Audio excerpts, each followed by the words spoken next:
I stood on the sand of the sea, and saw a beast rise up out of the sea, having 7 heads and 10 horns, and on his horns 10 crowns, and on his heads a name of blasphemy.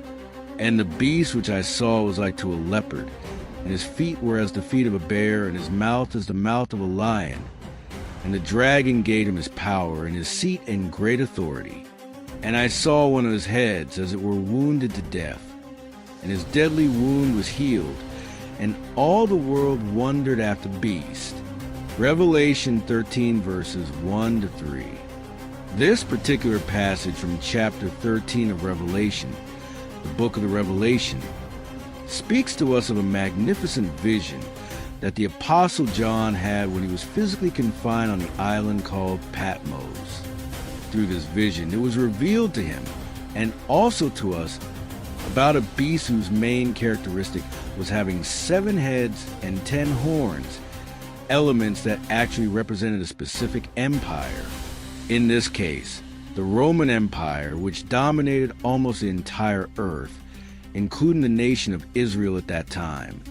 So, in order for us to understand that this vision indeed reveals the Roman Empire as the target of this prophecy, it is necessary to also refer to chapter 17 of the same book of Revelation.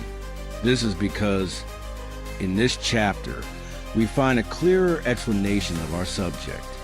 As we will see, John himself was only able to understand this vision through the clarifications given by the angel who was sent to him by the Lord Yeshua Jesus for this very purpose. And there came one of the 7 angels which had the 7 vials, and talked with me, saying to me, Come here, I will show to you the judgment of the great whore that sits on many waters, with whom the kings of the earth have committed fornication, and the inhabitants of the earth have been made drunk with the wine of her fornication.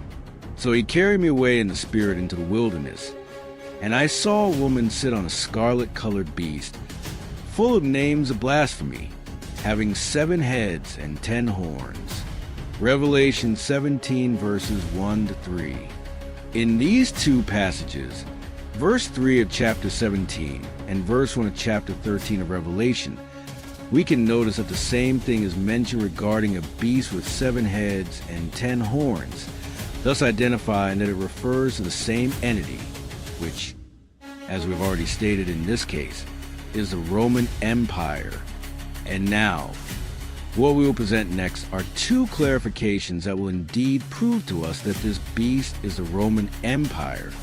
The first of these concerns what is written in Revelation 17 verse 18, which reveals to us who the woman riding the beast is, and consequently, who the beast itself also is. And according to this verse, the woman is the city that reigned in John's time over the kings of the earth. And we know well that at that moment, the one reigning over the kingdoms of the earth was Rome. And therefore, since Rome was the one reigning at that time, and as it was the capital of the ancient Roman Empire, it was precisely this empire that was being represented by this particular beast.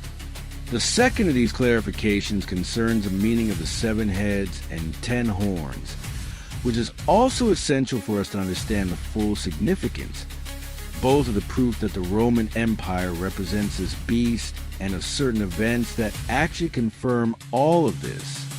However, these new clarifications will be saved for another opportunity. Or, if you want to know all about this mystery in advance and in its entirety, subscribe to our channel. But before anything else, also leave your like and share so that more people can have access to this truth as well. Yeshua Jesus bless everyone.